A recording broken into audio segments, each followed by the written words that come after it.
أعوذ بالله من الشيطان الرجيم. بسم الله الرحمن الرحيم. الحمد لله رب العالمين. الرحمن الرحيم. مالك يوم الدين. إياك نعبد وإياك نستعين. اهدنا الصراط المستقيم. صراط الذين أنعمت عليهم غير المغضوب عليهم ولا الضالين.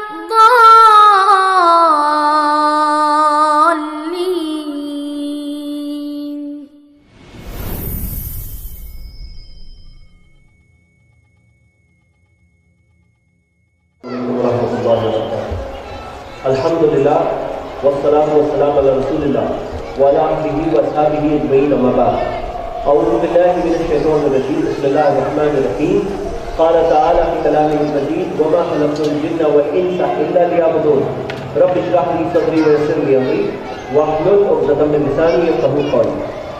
سب تعریف اللہ وحدہ لا شریک کی، درود و سلام آخری نبی محمد صلی اللہ علیہ وسلم پر. جو موضوع مجھے دیا گیا ہے وہ ہے کیا ہے اللہ کا حق بندوں پر. اور صحیح بخاری کی حدیث ہے، ایک بار اللہ کے رسول صلی اللہ علیہ وسلم نے صحابہ اکرام سے یہ سوال پوچھا کہ کیا تم جانتے ہو کیا ہے اللہ کا حق بندوں پر؟ اور صحابہ نے کہا اللہ اور اس کے رسول بہتر جانتے ہیں. تو اللہ کے رسول صلی اللہ علیہ وسلم نے کہا اللہ کا حق بندوں پر یہ ہے کہ بندہ نہیں عبادت کرے سوائے اللہ کی. اب یہ موضوع ایک بہت بنیادی موضوع ہے ہم سب کے لیے. ہمارا جو کلمہ ہے لا الہ الا اللہ وہ اسی بات کے متعلق ہے کہ نہیں ہے کوئی عبادت کے لائق سوائے اللہ کے. اب میرے بھائیوں، یہ ایک ایسی بنیادی چیز ہے جسے پڑھ کر ایک شخص اسلام میں داخل ہوتا ہے اور اسلام میں رہتا ہے. اور کلمے کا پہلا حصہ لا الہ الا اللہ اور دوسرا حصہ محمد رسول اللہ. تو یہ دونوں پر مکمل ایمان ہونا ضروری ہے. لیکن اب ہم یہ دیکھتے ہیں کہ آج ہم ایک ایسے دور اور زمانے میں رہتے ہیں جس کے اندر دینی علم بہت کم ہے لوگوں کے پاس. علم کی کمی کی وجہ سے بہت ساری غلطیاں لوگوں میں عام ہو جاتی ہیں. میں اپنے اس درس میں انشاءاللہ اس چیز کے متعلق آپ کے سامنے کچھ باتیں رکھنا چاہتا ہوں، صرف اسی مقصد کے تحت کہ ہم سب کا رب اللہ ہے. اللہ کے کروڑوں کروڑوں احسان ہم میں سے ایک ایک پر ہے. اللہ کے احسانوں کو تو ہم سب لے ہی رہے ہیں، لیکن اللہ کا حق بھی تو ادا کریں ہم. اللہ تعالیٰ نے قرآن میں کہا سورہ نحل میں سورہ 16 آیت نمبر 18 وَإِن تَعُدُّوا نِعْمَتَ اللَّهِ لَا تُحْصُوهَا. اگر اللہ کی نعمتوں کو تم گننا چاہو گن ہی نہیں سکتے. اتنی نعمت احسان اللہ کے ہم پر ہے کہ ہم سب کبھی گن ہی نہیں سکتے. اتنے سارے احسان ہیں. کیوں نہیں گن سکتے؟ کسی صاحب نے بھی کہا آپ کیوں نہیں گن سکتے؟ آج تو ہمارے پاس کمپیوٹرز اور جو مشینز ہے کروڑوں بلین میں ہم لوگ گن لیں گے، اربوں خربوں میں. کیوں نہیں گن سکتے؟ کیونکہ ہمیں جو چیز معلوم ہوگی شاید وہ گننے کی کوشش کر سکتے ہیں. کتنی چیزیں ہیں معلوم ہی نہیں ہے. اب اوزون لیئر ڈپلیٹ ہونے لگا، کم ہونے لگا تو پتہ چلا اوزون لیئر ہے. کوئی چیز جانے لگتی ہے تو معلوم پڑتی ہے کہ تھی.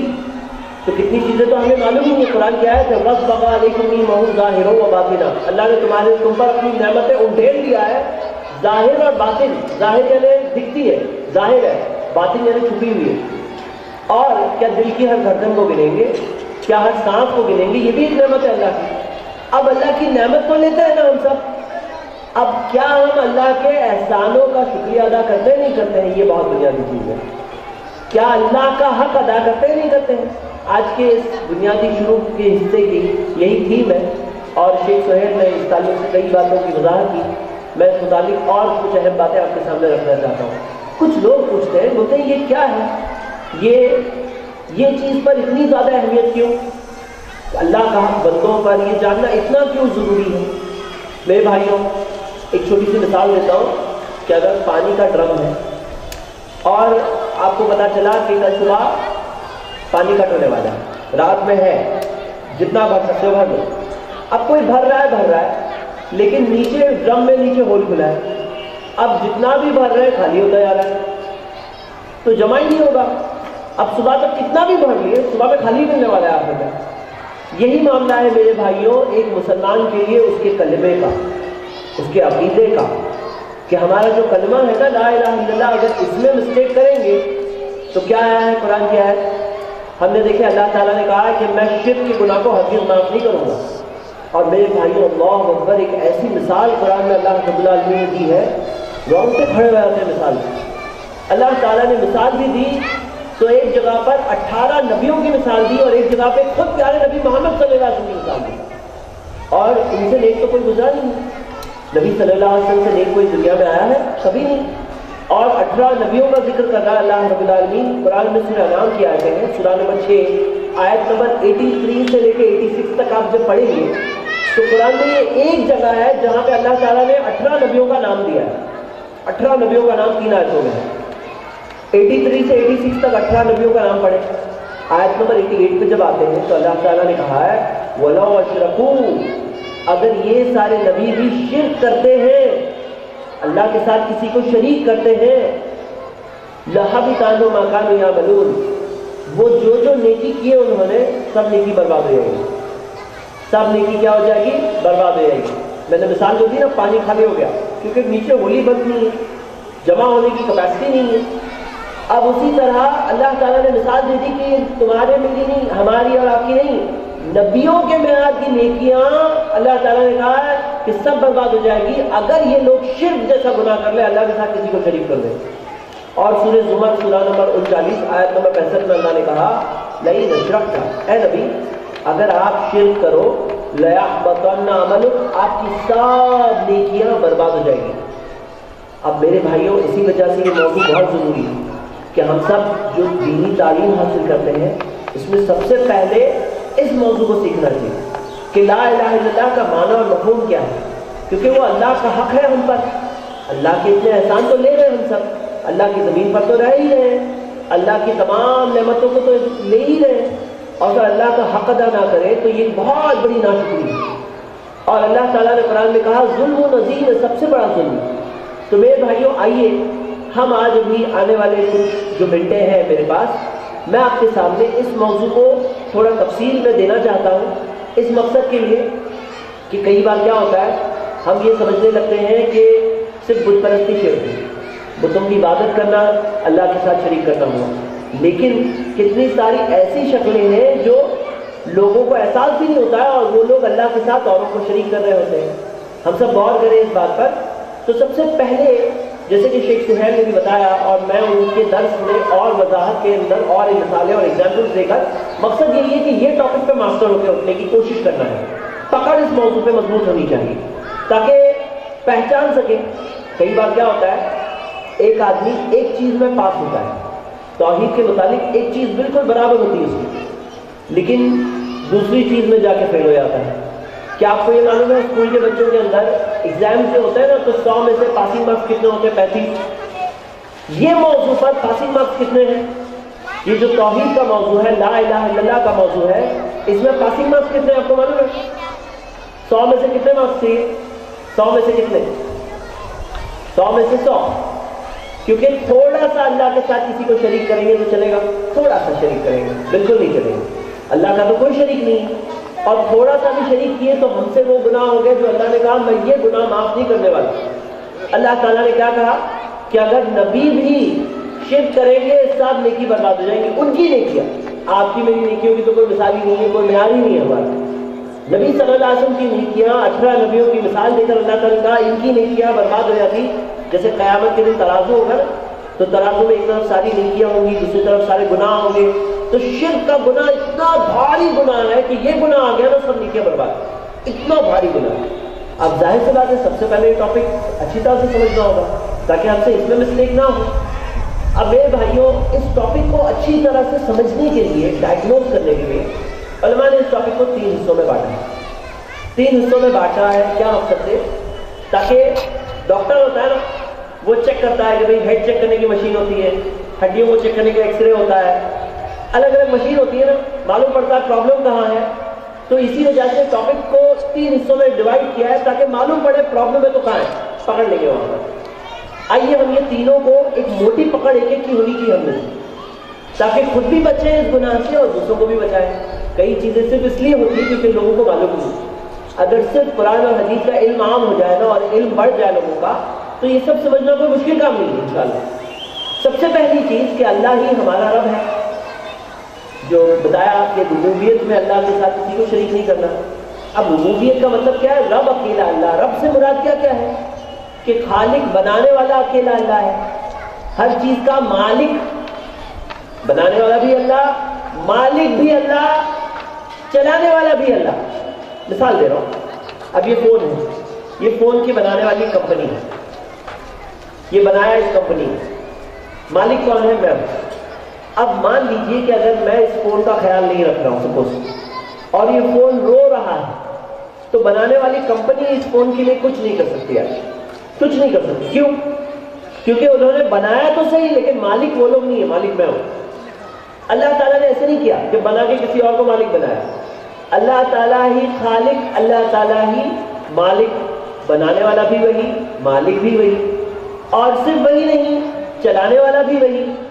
زندگی دینا اسی کے ہاتھ میں، موت دینا اسی کے ہاتھ میں، بیماری دینا اسی کے ہاتھ میں، شفا دینا اسی کے ہاتھ میں، رزق دینا اسی کے ہاتھ میں، اولاد دینا اسی کے ہاتھ میں، سب چیز اچھا اسی کے ہاتھ میں، آزمائشیں اور تکلیفیں بھی اسی کے ہاتھ میں۔ ایسا نہیں ہے کہ آزمائشیں دینے والا کوئی اور ہے۔ جیسے ہمارے جو کچھ بھائی ہیں زوریسٹرینز ہوتے ہیں نا پارسی، وہ لوگوں کا ماننا ہے کہ دو ہے، ایک گاڈ ہے وہ صرف اچھا کرتا ہے اور دوسرا گاڈ ہے وہ سب بری چیز کرتا ہے۔ ہمارا ماننا ہے اچھا برا دونوں اللہ کے ہاتھ میں، سب ایک ہی جگہ پہ۔ بھائی ایک چھوٹی سی مثال ہے کہ گاڑی میں اگر 2 ڈرائیور ہو جائے، ایک رائٹ سے کھینچے ایک لیفٹ سے کھینچے، ایک ایکسیلیٹر دبائے ایک بریک دبائے، تو گاڑی نہیں چل سکتی۔ تو اللہ تعالیٰ نے کہا ہے سورہ الانبیاء میں سورہ 21 آیت نمبر 22، وَلَوْ كَانَ فِيهِمَا آلِهَةٌ إِلَّا اللَّهُ لَفَسَدَتَا۔ آسمان اور زمین میں اللہ کے علاوہ اور معبود ہوتے تو فساد ہو جاتا، اور جو ہوتے جن کی عبادت کے لائق ہوتے تو فساد ہو جاتا۔ تو ہم یہ دیکھ رہے ہیں کہ ایک اللہ کے ہاتھ میں سب کچھ ہے۔ اب آئیے دیکھتے ہیں گندیاں لوگ کیا کیا کرتے ہیں، مثالیں دیکھیں گے۔ کوئی ہے جو راستے پہ چل رہا ہے اور اچانک کالی بلی راستہ کاٹ گئی۔ اب لوگ کیا بولتے ہیں؟ کالی بلی راستہ کاٹ گئی تو اب تو کچھ گڑبڑ ہونے والی ہے، اب شگن ہونے والا ہے۔ اب حقیقت میں قرآن میں اللہ تعالیٰ نے قرآن فرمایا ہے سورہ یونس میں سورہ نمبر 10 آیت نمبر 107، وَإِن يَمْسَسْكَ اللَّهُ بِضُرٍّ، اگر اللہ تم تک کوئی تکلیف پہنچائے، فَلَا كَاشِفَ لَهُ إِلَّا هُوَ، اس تکلیف کو کوئی دور نہیں کر سکتا سوائے اللہ کے۔ تکلیف دور کرنے والا کون ہے؟ اللہ ہے۔ وَإِن يُرِدْكَ بِخَيْرٍ، اور اگر اللہ تمہارے لیے اچھا چاہے، فَلَا رَادَّ لِفَضْلِهِ، اس کی نعمت کو تم تک پہنچنے سے کوئی نہیں روک سکتا، کوئی نہیں روک سکتا۔ کالی بلی روک سکتی؟ کوئی نہیں روک سکتا۔ اللہ نے اچھا چاہا ہے ہمارے لیے، اگر وہ دن میں کچھ اچھا ہونے والا ہے، اللہ تعالیٰ نے کہا فَلَا رَادَّ لِفَضْلِهِ، اس کی نعمت کو تم تک پہنچنے سے کوئی نہیں روک سکتا۔ یہی حقیقت ہے نا۔ تو کالی بلی کا آدمی کیا ہے؟ اور بیچاری کالی بلی خود کے اوپر نفع نقصان کی مالک نہیں ہے۔ اب دیکھو ایک آدمی میں کتنا فرق آیا تھا۔ اب چل رہا ہے کالی بلی راستہ کاٹ کے کچھ نہیں، اچھے برے کا مالک کون ہے؟ اللہ ہے۔ اس میں مضبوطی آ گئی، اس کا بھروسہ اللہ سے جڑ گیا، اس کا تعلق اللہ سے جڑ گیا۔ ایک بھائی نے آرگیو کیا تھا، اسے نہیں کچھ چیز نشانی ہوتی ہے، اگر کالی بلی نشانی ہے کہ کچھ نہ کچھ تو ہونے والا ہے۔ اگر ایسا کچھ ہوتا تو نبی صلی اللہ علیہ وسلم تو ہمیں ضرور بتایا ہوتے۔ جب اللہ کے رسول صلی اللہ علیہ وسلم نے دین کی پوری باتیں ہم تک پہنچا دی، غیب کے تعلق سے جو باتیں ہمیں جاننی تھی، ہمارے آخرت کے تعلق سے، ہماری دنیا کی بھلائی کے تعلق سے سب بتا دی، تو ضرور یہ بھی بتایا ہوتے، نہیں بتایا۔ ہم کہتے ہیں دیکھو فطری طور پر اگر سوچو، اگر ایسا کسی کے ساتھ ہو جائے کہ شیر راستہ کاٹ گیا، ہاں کہ شیر راستہ کاٹ گیا تو یہ نشانی ہے کچھ تو پرابلم آنے والا ہے۔ ظاہر سی بات ہے شیر نے راستہ کاٹا ہے، بھائی بھاگو وہاں سے، پرابلم آنے والا ہے۔ لیکن کالی بلی راستہ کاٹ گئی تو کیا ہونے والا ہے؟ آپ خود سوچو۔ اسی طرح اب کتنے سارے لوگ ہیں جو نمبروں کے ساتھ جڑے ہوئے رہتے ہیں، بولتے ہیں 13 نمبر بہت ہی اپشگن نمبر ہے. اب اچھے خاصے پڑھے لکھے لوگ پڑھنے لکھنے کے بعد بھی ان کے دماغ میں بیٹھا ہوتا ہے کہ 13 تاریخ بہت اپشگن ہے, اور جمعہ اور 13 بہت مشہور ہے, یہ فرائیڈے میں 13 بولتے ہوں گے, تو یہ تو بہت ہی بڑا اپشگن ہے. کیا ہے اچھے برے کا مالک کون ہے؟ اللہ ہے. کوئی نمبر میں ہے. اور مسلمانوں میں کون سا نمبر مشہور ہے؟ 786. اچھے برے کا مالک کون ہے؟ اللہ ہے. اور نمبر میں کسی نمبر میں کچھ نہیں. کچھ لوگ سمجھتے ہیں کار کے نمبر پلیٹ میں اگر 786 آ گیا تو سمجھو بس سیف ہے. لیکن صحیح بات کیا ہے؟ اچھے برا کس کے ہاتھ میں ہے؟ کوئی نمبر کے ہاتھ میں نہیں, اللہ کے ہاتھ میں ہے. اور ہمارے نبی محمد صلی اللہ علیہ وسلم نے ہمیں بسم اللہ الرحمن الرحیم سکھایا. 786 اس زمانے میں بھی تھا, لکھ سکتے تھے, نہیں سکھایا. اور انہوں نے کہا لیس من عمل یقرب الی الجنہ الا قد امرتکم بہ, ایسا کوئی چیز نہیں ہے جو تمہیں جنت کے قریب لے جائے گی اور میں نے نہیں بتایا. اور یہ تو بتاؤ کہ بسم اللہ الرحمن الرحیم, اب با کی ایک ویلیو ہے, ہر الفابیٹ کی ویلیو ہوتی ہے عربک زبان میں, تو با کی ایک ویلیو ہے, الف کی ایک ویلیو ہے, تو بولے سب ٹوٹل مار کے 786 آیا. اب 786 بولنے سے اگر بسم اللہ کا کام ہوتا ہے اگر تو ہم لوگ رمضان میں اتنی دیر تک تراویح لمبی نماز کیوں پڑھتے ہیں؟ قرآن کا بھی پورے کا ٹوٹل مار دو, اتنے کروڑ, اتنے لاکھ, اتنے ہزار, اور سیدھا آ کے بولیں گے یہ نمبر ہو گیا. اگر کام ہو ہی جاتا ہے تو ویسے بھی تو ہو جائے گا, لیکن ایسا تو نہیں ہے, کیونکہ ہوتا تو ہمیں نبی صلی اللہ علیہ وسلم ضرور بتایا ہوتا ہے نا. تو نمبروں سے تعلق ہوتا ہے. کچھ لوگ کہتے ہیں پتہ نہیں کس کا منہ دیکھ لیا صبح پورا دن خراب ہو گیا. کسی کا منہ دیکھنے سے دن خراب ہو جاتا ہے. اچھے برے کا مالک کون ہے بتاؤ؟ اللہ ہے. اللہ کے ہاتھ میں ہے. اب ایک بار ایک انسان کا تعلق جب اس چیز سے جڑ جاتا ہے نا, اس میں ساری وہ کمزوریاں دور ہو جاتی ہیں. تو ہم لوگ جو پہلی چیز دیکھ رہے ہیں, پہلا حصہ, اس میں کہنے کا مقصد یہ ہے کہ ہر چیز جو آسمان و زمین میں ہے نا, اللہ ہی کے کنٹرول میں ہے. صحیح بخاری کی حدیث نبی صلی اللہ علیہ وسلم نے ہمیں سکھایا لا حول ولا قوت الا باللہ, نہیں ہے کوئی حرکت, نہیں ہے کوئی قوت سوائے اللہ کی طرف سے. بیماری وہی دیتا ہے, آزمائش ہے وہ بھی, شفا بھی وہی دیتا ہے. ڈاکٹر سمجھتے ہیں کہ وہ لوگ شفا دیتے ہیں, نہیں, شفا دینے والا کون ہے؟ ارے بھائی کتنے سارے لوگ ہیں بغیر دوا کے ٹھیک ہو جاتے ہیں, اور کتنے سارے لوگ ہیں بہت دوا لیتے تو بھی ٹھیک نہیں ہوتے. پتہ ہے چلا کہ دوا شفا بننے میں اللہ کی محتاج ہے, اللہ شفا دینے میں دوا کا محتاج نہیں ہے. ڈاکٹرز کئی بار کہتے ہیں جب ساری علاج کر لیتے ہیں, بولتے ہیں اب تو اوپر والے سے مانگو, اب وہی بچا سکتا ہے. وہ لوگ جب مایوس ہو جاتے ہیں تو کیا بولتے ہیں؟ اب تو وہی بچا سکتا ہے. صحیح غلط ہے بات؟ صحیح بولے غلط بولے؟ آپ سب کا کیا کہنا ہے؟ صحیح لگ رہا ہے غلط لگ رہا ہے؟ جی غلط ہے. کیوں غلط ہے معلوم ہے؟ کیونکہ ڈاکٹر کیا بول رہا ہے, الفاظ پہ غور کریے, اب تو وہی بچا سکتا ہے. تو پہلے کون تھا بچانے والا؟ وہ سمجھتے ہیں کہ پہلے ہم لوگ بچانے والے تھے, اب ہم لوگوں نے جواب دے دیا ابھی تو وہی بچا سکتا ہے. لیکن صحیح بات یہ ہے سٹارٹنگ سے اینڈنگ تک بچانے والا ایک ہی اللہ ہے نا. تو ڈاکٹر کے ہاتھ میں نہیں ہے کچھ. اللہ شفا دینا چاہے گا تو شفا ہوگی, اللہ نہیں دینا چاہے گا تو کتنے بھی ڈاکٹر کوشش کر لے کچھ نہیں ہونے والا. تو یہ کیا ہے؟ ہمارا عقیدہ ہے, ہمارا ایمان ہے. اب میرے بھائیوں, ایک انسان جب یہ چیز پہ بھروسہ ہونے لگتا ہے نا, بہت مضبوط بن جاتا ہے. مجھے کچھ لوگ بولتے ہیں ارے بہت ہی منحوس دکان ہے, ارے وہ جب سے گھر میں آیا ہوں میرا کاروبار میں نقصان ہو گیا, میری زندگی میں نقصان ہی نقصان چل رہا ہے, کوئی گھر میں کچھ نہیں. اللہ کے ہاتھ میں ہے, اللہ کے رحم و کرم پر ہوتا ہے سب چیز. ایک چھوٹی سی مثال دیتا ہوں کہ کوئی شخص کہے کہ جیسے میں مثال دیتا ہوں, یہ کرتا میں نے پہنا ہے. اگر دل میں کسی کے خیال آ جائے کہ سفید کرتا پہن کے آتا ہوں نا تو بہت دل اچھا رہتا ہے, اور وہ کرتا پہنتا ہوں تو دل اچھا نہیں جاتا ہے. لیکن کیا ہے, اچھے برے کا مالک کون ہے؟ اللہ ہے. کوئی کرتے میں کچھ ہے, کوئی ذات نہیں, کوئی طاقت نہیں, کوئی شخصیت نہیں, کوئی ہستی نہیں, کوئی نمبر نہیں, کوئی دن نہیں, کوئی چیز نہیں. ہر چیز اچھے برا کس کے ہاتھ میں ہے؟ اللہ کے ہاتھ میں ہے. اچھا یہ بتاؤ, آپ نے دیکھا ہوگا کچھ پتھر ہوتے ہیں نا, پتھر. اب کچھ پتھروں میں تو کچھ ہے کہ نہیں؟ کچھ لوگ ہوتے ہیں نا ہماری پیدائش سے میچ ہوتا ہے, یہ فلاں چیز میری پیدائش سے میچنگ ہے, اس میں ہے یا نہیں؟ سوچتے ہیں. چلیے اب ہم لوگ آج تو بات یہ کر رہے ہیں نا, سب کچھ اچھا برا اللہ ہی کے ہاتھ میں, کوئی چیز کے ہاتھ میں نہیں ہے. تو پتھر میں ہے یا نہیں؟ اب میرے بھائیوں غور کرو, اور کئی لوگوں سے پوچھا جاتا ہے نا کہ ارے یہ انگوٹھی کیوں پہنا؟ وہ کہتے ہیں بولتے ہم میں پرابلم آ گیا تھا، جب سے انگوٹھی پہناؤ تب سے گھر میں پرابلم سالو ہو گیا، جاب چلے گیا تھا، جاب مل گیا۔ اب جاب کس نے دیا اسے؟ روزی دینے والا کون ہے؟ اللہ ہے۔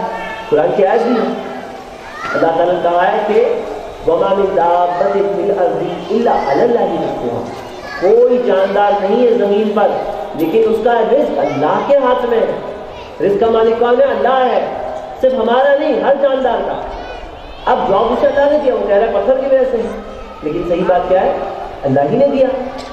یہ تو بتاؤ سب سے اچھے پتھر کی مثال لیں گے، اور سب سے اچھا پتھر کیا ہے؟ حجر اسود۔ اس زمین پر سب حجر اسود، حجر من الجنہ، جنت کا پتھر۔ اس پتھر کے بارے میں ہم دیکھتے ہیں عمر رضی اللہ عنہ کہتے ہیں، صحیح بخاری کی حدیث ہے کہ آنکھوں سے پڑھیے، کتاب الحج میں ہے، وہ کہتے ہیں اے حجر مجھے پتا ہے تو نہ مجھے نقصان پہنچا سکتا ہے نہ فائدہ پہنچا سکتا ہے، میں صرف اس لیے چومتا ہوں کیونکہ میں نے نبی صلی اللہ علیہ وسلم کو چومتے دیکھا۔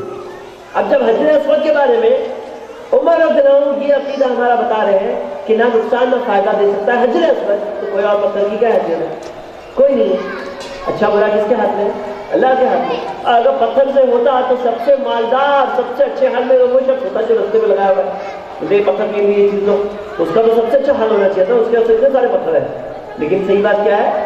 اللہ کے ہاتھ میں، کسی اور کے ہاتھ میں بالکل نہیں۔ اب ایک انسان کی مضبوطی نہیں، کوئی گھوڑے کے نال میں نہیں، لوگ گھوڑے کا نال گھر کے باہر لگا بولتے یہ ایسا لگاؤ نا تو اچھی چیز نصیب میں آتی ہے، اور ایسا لگاؤ تو بری چیز کل جاتی ہے، لیکن گھوڑے کے نال میں نہیں ہے، کوئی پتھر میں نہیں، کوئی چیز میں نہیں۔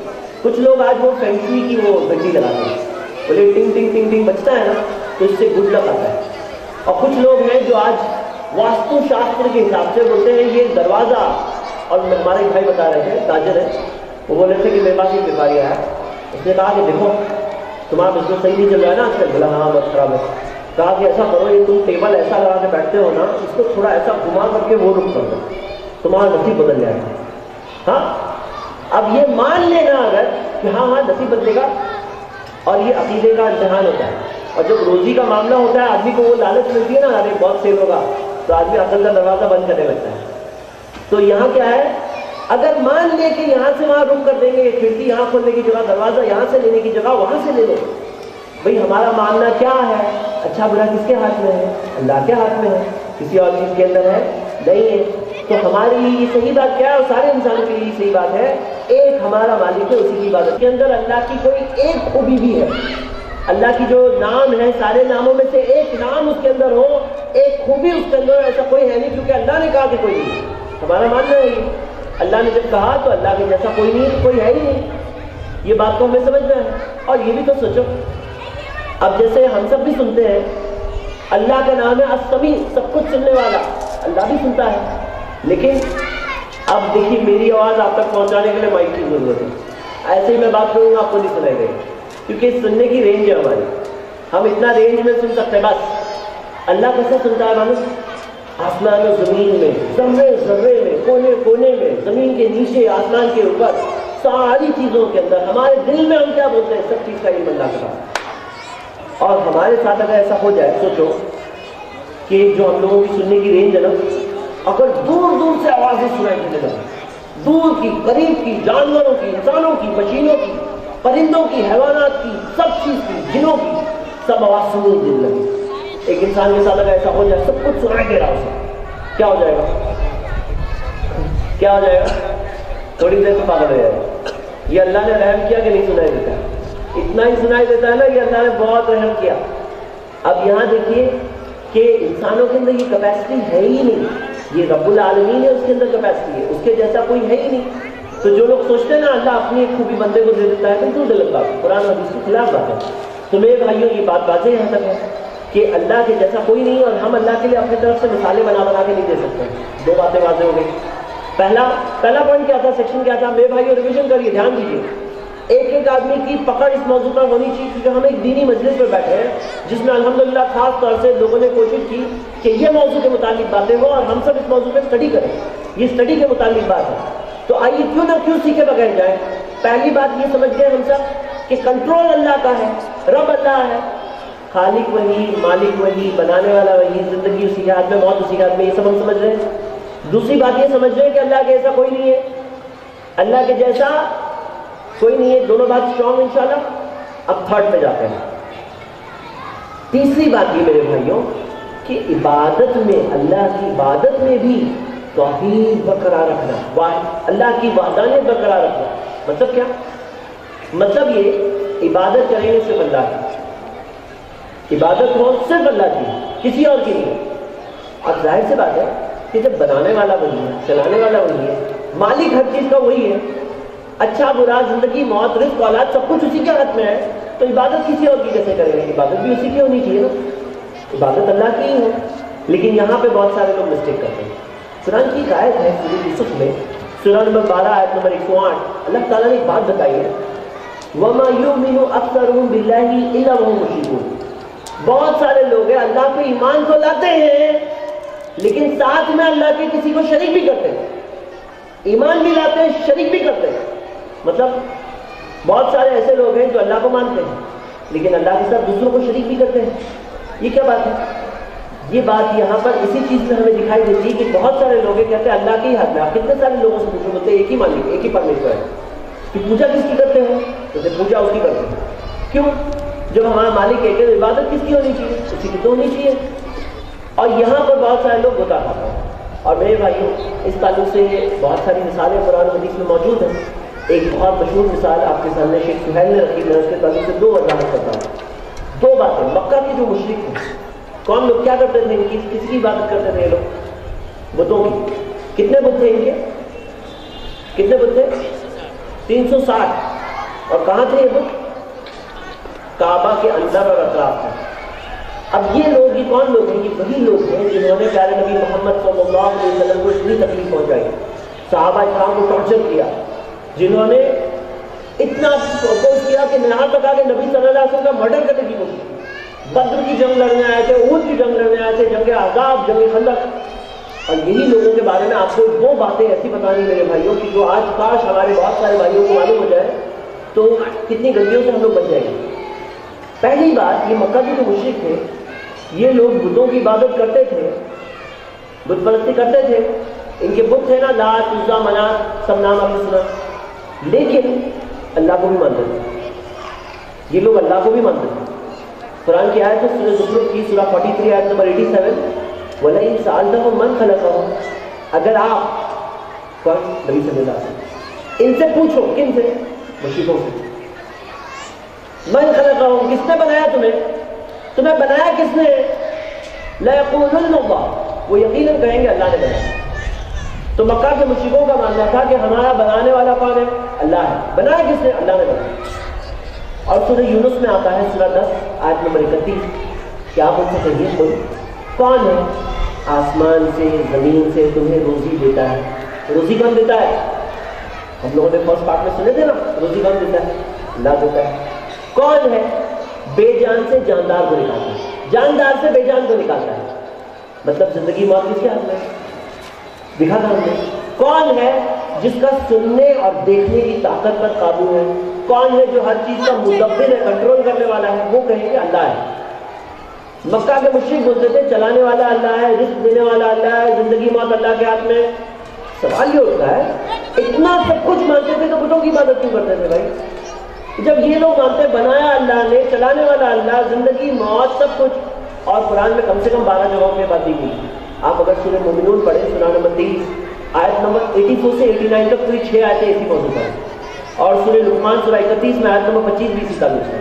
سورہ عنکبوت میں سورہ 29 آیت نمبر 65 اسی تعلق سے. سورہ زخرف میں سورہ 43 آیت نمبر 9 اسی متعلق ہے. تو یہ کئی جگہوں پر یہ بات دی گئی کہ یہ لوگ اللہ کو تو مانتے تھے. اب سوال کنفیوزنگ سوال لوگوں کو کنفیوز کر سکتا ہے شاید کہ جب اتنا سب کچھ مانتے تھے تو بتوں کی عبادت کیوں کر رہے ہو بھائی؟ اب ان کی منہ زبانی جواب سنیے. مکہ کے مشرک کیا بولتے تھے سنیے. یہ کہتے تھے، اور قرآن میں دیا ہوا ہے سورہ زمر میں سورہ نمبر 39 آیت نمبر 3. میرے بھائیوں میں آپ کو ابھارتا ہوں کہ کوشش کرو کہ یہ آیت کو یاد کرو، نمبر کم سے کم، تاکہ بعد میں جا کے قرآن میں کھول کے بھی دیکھو. 39 3 ہے اور آخر میں بھی 3 ہے، بیچ میں نہ ہو. 39 3 3 3 9. ہاں تو یاد رکھنے کے لیے آسان ہے. 39 3.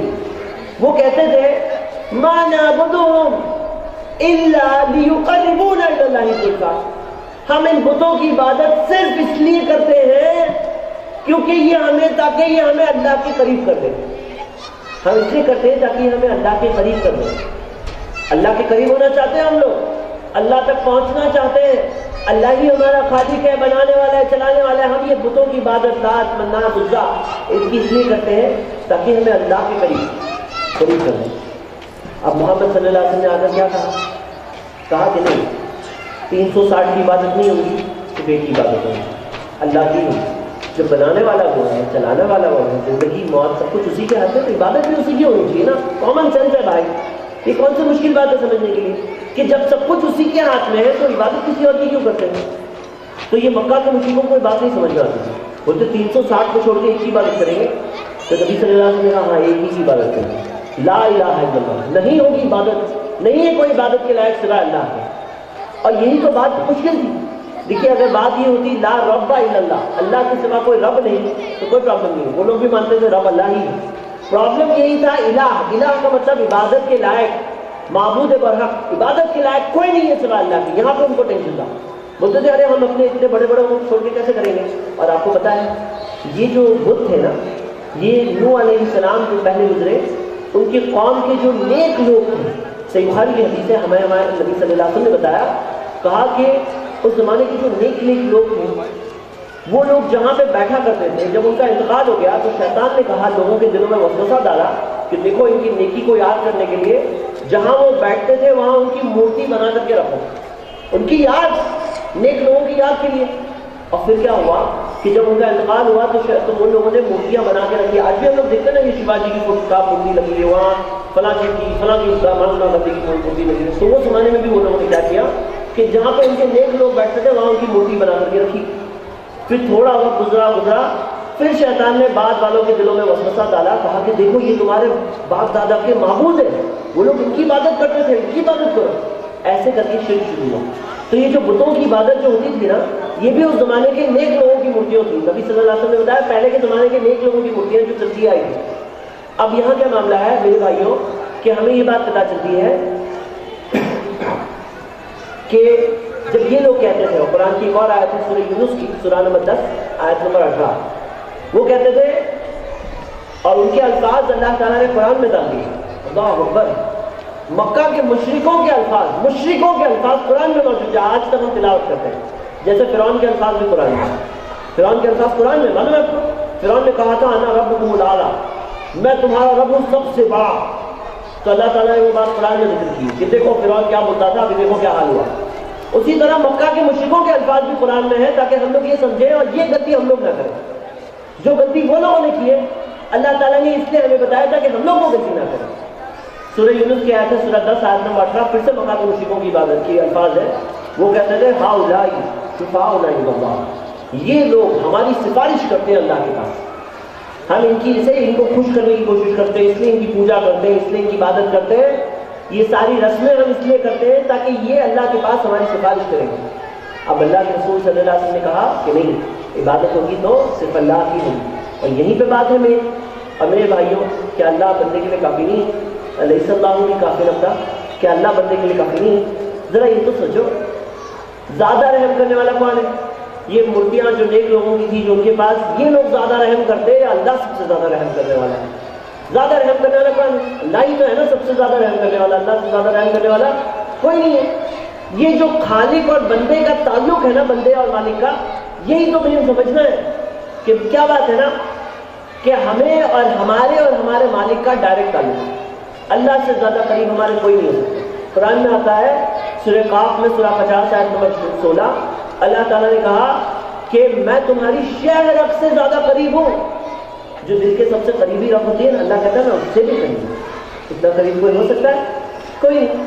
اللہ نے کہا قرآن میں سورہ یونس میں, سورہ مومن میں, سورہ نمبر 40 آیت نمبر 60, قال ربکم ادعونی, تمہارا رب کہتا ہے ادعونی, مجھ سے مانگو, استجب لکم, میں تمہاری دعا کا جواب دوں گا.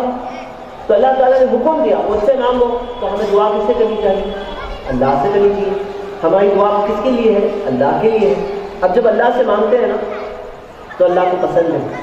بندوں سے مانگو تو بندوں نے کیا بار بار مانگتے ہیں, لیکن اللہ تعالیٰ سے مانگو تو جتنا مانگو عبادت ہی ہے. چھوٹے سے چھوٹی چیز, بڑے سے بڑی چیز, دنیا آخرت دونوں کے متعلق اللہ ہی سے مانگنا ہے. اور یہ اللہ کی عبادت ہے. اللہ کے نبی صلی اللہ علیہ وسلم نے کہا الدعاء هو العبادہ. سنن ابی داؤد کی صحیح حدیث ہے کہ دعا عبادت ہے. دعا عبادت ہے. کیوں؟ ارے بڑے سے بڑا سیٹ کیوں نہ ہو، جب دعا کرے گا نا تو اپنے آپ کو چھوٹا بنا کے مانگنا پڑے گا. اپنے آپ کو بڑا بن کے نہیں ہو سکتا. اللہ کے ساتھ چھوٹا ہی بنانا پڑے گا. اور احساس ہوتا ہے اسے کہ دینے والا ہے اللہ، احساس ہوتا ہے سنتا ہے اللہ میری. یہ سب عبادت کی چیزیں ہیں. تو دعا بہت بڑی عبادت ہے. تو صحیح بات کیا ہے کہ یہ مکہ کے مشرکوں کی یہ غلطی تھی اور اللہ تعالیٰ نے یہ مثال کے طور پہ ہمارے سامنے رکھا تاکہ ہم لوگ یہ مسٹیک نہ کریں جو انہوں نے کی. اب میرے بھائیوں، ہم سب کے سامنے ابھی کال آف ایکشن کیا ہے؟ ایکشن پلان یہ ہے کہ دیکھو ہمارا ایک مالک ہے جس نے ہمیں بنایا اور بنا کے چھوڑ نہیں دیا. ہم صرف وقتی طور پر یہاں آئے ہیں اور دنیا میں اللہ نے اختیار دیا، صحیح کرنا ہے صحیح کرو، غلط کرنا ہے غلط کرو. اب ہمارے سامنے چوائس ہے اور چوائس میں اللہ تعالیٰ نے یہ رکھا کہ تم صحیح کرو گے تو کامیاب ہو جاؤ گے، غلط کرو گے تو ناکام ہو جاؤ گے. اللہ نے انڈھیل دیا نعمتیں اپنے ہمام پر. یہ سب احسان اللہ کی تو ہے بھائی، سوچنے جاؤ گن نہیں سکتے اتنے احسان ہیں ہم سب پر. اب اللہ تعالیٰ نے کہا ہے کہ لیکن عبادت صرف اللہ کی. اور اللہ تعالیٰ نے قرآن میں کہا سورہ الاسراء میں سورہ 17 آیت نمبر 34 آیت نمبر 23 وَقَضَىٰ رَبُّكَ أَلَّا تَعْبُدُوا إِلَّا إِيَّاهُ. تمہارے رب نے مقرر کیا ہے کہ تم نہیں عبادت کرو سوائے اللہ کی. کیا کہا نہیں کرو عبادت، نہیں کرو عبادت سوائے اللہ کی. جیسے مثال کے طور پہ اب نماز پڑھنا ہے، کسی کا نماز پڑھنے کا بہت شوق ہے، بولے نماز پڑھنا ہے مجھے لیکن وضو ہی نہیں کرنے کا. اسے بولے وضو نہیں کروں گا میں نماز پڑھوں گا، تو نماز قبول نہیں ہوگی کیونکہ نماز قبول ہونے کے لیے شرط ہے وضو ہونا چاہیے. اب تو عبادت میں عبادت قبول کی عبادت جیسے مثال کے طور پہ ذکر ہے، دعا ہے. کوئی عبادت ہوتی ہے جسم سے ہوتی ہے، نماز ہے، روزہ ہے. کوئی عبادت ہوتی ہے دل کے اندر ہوتی ہے، جیسے تقویٰ ہے، اللہ سے محبت ہے، اللہ سے امید ہے، اللہ پہ بھروسہ ہے. سب عبادت سے بن جاتے ہیں. کوئی بھی عبادت کسی کے لیے نہیں. اور عبادت ہوگی تو اللہ کی ہوگی اور عبادت ہوگی تو پیارے نبی محمد صلی اللہ علیہ وسلم کے طریقے پر ہوگی. ہمارا طریقہ نہیں چلے گا. جیسا آپ دیکھیں کہ اللہ تعالیٰ نے قرآن میں سورہ انفال میں کہا کہ مکہ کے جو مشرک تھے اللہ تعالیٰ کا ان کی نماز کیا ہے سوائے سیٹی مارنا اور تالیاں مارنا ان دل بیت کعبے کے پاس. کعبے کے پاس وہ لوگ ان کی مورتیوں کے سامنے صرف تالیاں مارتے تھے اور سیٹی مارتے تھے اس زمانے میں. آج بھی دیکھیں گے تو تالیاں کا ہے معاملہ، تالیاں مارتے مارتے ڈنڈی بھی آ گئی. اور پھر جو ناچتے ہیں کئی لوگ، میرے بھائیوں بات کنسیپٹ سمجھو. ایک آدمی ہے کہیں ڈسکو میں ناچتا ہے، گناہ ہے، فسق ہے، نافرمانی ہے، کبیرہ گناہ ہے. لیکن ایک آدمی ہے جو کسی مورتی کے سامنے ناچ رہا ہے. اب یہ کیوں ناچ رہا ہے معلوم ہے؟ اس کو خوش کرنے کے لیے. یہ اس کی عبادت ہے. اب عبادت میں کچھ بھی کرو نہیں چلے گا، لٹے ہوا کچھ بھی کرو نہیں چلے گا. عبادت میں عبادت ہونی چاہیے نبی صلی اللہ علیہ وسلم کے طریقے پر، اور عبادت ہونی چاہیے صرف اللہ کی عبادت، کسی اور کی عبادت نہیں ہو. تو اسلام نے یہ خصوصیت دی کہ بندے کا اللہ کا تعلق ڈائریکٹ جوڑ دیا. اب لوگ کیا مثال دیتے ہیں آپ کو معلوم ہے؟ لوگ بولتے ہیں کہ بھئی اوپر جانے کے لیے سیڑھی نہیں چاہیے، کیا ڈائریکٹ جائیے؟ سیڑھی چاہیے نہیں چاہیے؟ ہاں سیڑھی تو چاہیے اوپر جانے کے لیے، لیکن کیوں چاہیے معلوم ہے؟ کیونکہ اوپر کا مالا دور ہے، اوپر کا مالا دور ہے اس لیے سیڑھی چاہیے نا. اللہ تو شہرت سے زیادہ قریب ہے. اللہ کے لیے پہلے ماننے کی مثال دیں گے تو بولتے جج تک جانے کے لیے لائر نہیں چاہیے. ہاں جج تک جانے کے لیے لائر تو چاہیے. کیوں؟ کیونکہ جج ہمارے پرابلم کو سمجھ نہیں سکتا ہے. جج ہمارے پرابلم کو نہیں سمجھ سکتا، اس کو اس کی لیگل لینگویج میں سمجھانے کی ضرورت ہوتی ہے کہ جج کی لیگل لینگویج میں سمجھاؤ.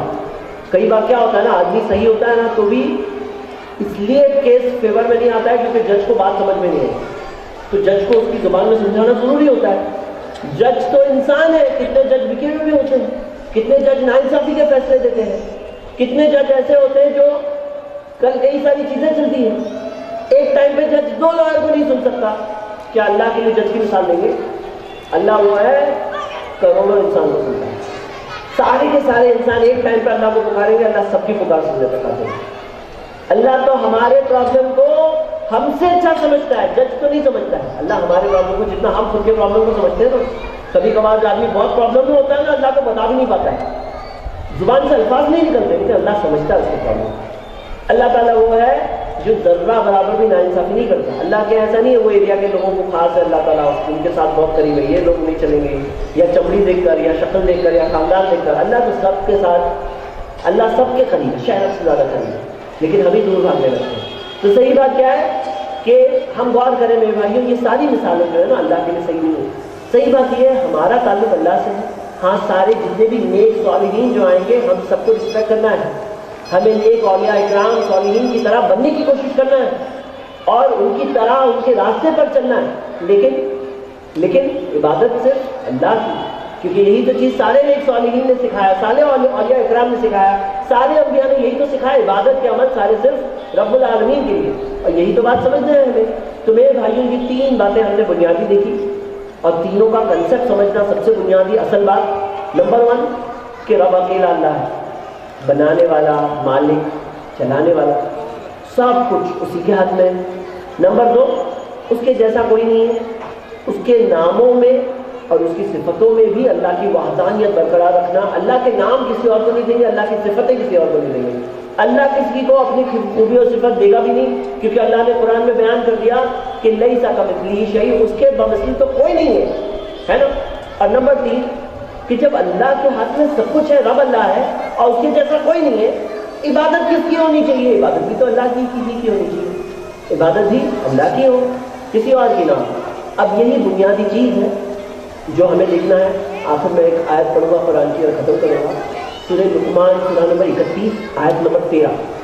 اس میں آتا ہے کہ لقمان اپنے بیٹے سے کہتے ہیں، بیٹے سے یا بنیا، اے میرے بیٹے، لا تشرک باللہ، اللہ کے ساتھ کسی کو شریک مت کرنا، ان الشرک لظلم عظیم، کیونکہ شرک اللہ کے ساتھ کسی کو شریک کرنا سب سے بڑا ظلم ہے۔ ظلم کسے کہتے ہیں؟ کہ بھئی آپ کی کوئی چیز کوئی اور لے لے، آپ کی کوئی چیز ہے کوئی لے کے چلے گیا، بولے ظلم ہے یہ بھائی۔ اب میرے بھائیوں ساری عبادت پہ حق کس کا ہے؟ اللہ کا حق ہے، وہی تو اللہ کا حق ہے بندوں پر، ساری ہماری عبادتوں پر اللہ کا حق ہے۔ اب اگر ہماری وہ عبادتیں اللہ کے علاوہ کسی اور کے لیے ہو تو یہ تو ظلم ہو گیا کہ اللہ کا جو حق ہے وہ کسی اور کو دے دیا تم نے۔ اسی لیے نبی صلی اللہ علیہ وسلم کہہ رہے ہیں، اللہ تعالیٰ قرآن میں کہا کہ شرک سب سے بڑا ظلم ہے۔ اور میرے بھائیوں لقمان مثال ہے ہر مسلم والد کے لیے، جتنے والد یہاں بیٹھے ہیں لقمان مثال ہے، دیکھو کیسے اپنے بیٹے کو سکھا رہے ہیں۔ اور عربی زبان میں بنیا کا بولتے ہیں نا، ابنی، بیٹا، بنیا بہت پیار سے بولو تو بنیا، تو بہت پیار سے سکھا رہے ہیں، توحید سکھا رہے ہیں، لا الہ الا اللہ سکھا رہے ہیں۔ تو جتنے والد بیٹھے ہیں یہاں لقمان سے ہم سب سیکھتے ہیں کہ اپنے بچوں کو توحید میں مضبوط بناؤ، سکھاؤ انہیں۔ اور یہاں پہ ایک مثال ہے، ایک والد بیٹے کو سکھا رہا ہے۔ قرآن میں ایک اور مثال ہے، ایک اور جگہ ہے جہاں ایک بیٹے کی مثال دی ہوئی ہے، بیٹا ابا کو سکھا رہے ہیں۔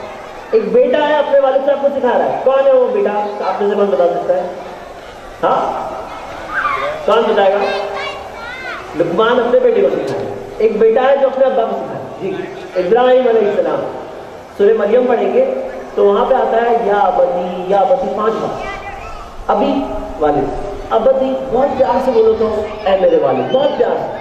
اب اردو میں ہم ترجمے میں بول رہے ہیں اے والد میرے والد، لیکن پیار نہیں دکھ رہا ہے، وہ عربی زبان میں ہے کہ یا ابتی، اے میرے والد، بول کے اپنے ابا کو توحید بتا رہے ہیں۔ پتہ کیا چلا کہ باپ کو پتہ ہے تو بیٹے کو بتائے گا، اگر بیٹے کو پہلے معلوم پڑ گیا تو وہ اپنے ابا کو بتائیں گے۔ لیکن میرے بھائیوں ہم سب کو اللہ کی توحید کا پیغام انسانوں تک پہنچانا ہے۔ کیوں؟ کیونکہ اگر یہ چیز میں فیل ہو گئے تو کتنی بھی نیکی کام نہیں آئے گی، سب چیز خالی ہو جائے گی وہ ڈرم میں سے۔ ہاں تو ہم سب یہ بات کو یاد رکھیں۔ اور آخر میں قرآن کی آیت ہے سورہ الاسراء سورہ 17 آیت نمبر 110، فَكَبِّرْهُ تَكْبِيرًا، اللہ کی بڑائی کو بڑھ چڑھ کے بیان کرو، صرف مانو مت، بیان کرو۔ میرے بھائیوں اللہ کے لیے اپنی زبانوں کو کھولو اور اس توحید کے پیغام پر ہم خود بھی قائم رہیں، اور ہم اپنے دوست، بھائی، احباب سب کو، گھر والوں کو توحید پر لا کر شرک سے بچانے کی کوشش کریں۔ یہ سب سے بڑی خیر خواہی ہے کسی انسان کے لیے آج کے زمانے میں۔ اللہ تعالیٰ سے دعا اللہ ہم سب کو توحید کا قائم رہ کر اسی کا خاتمہ پانے کی کوشش کریں۔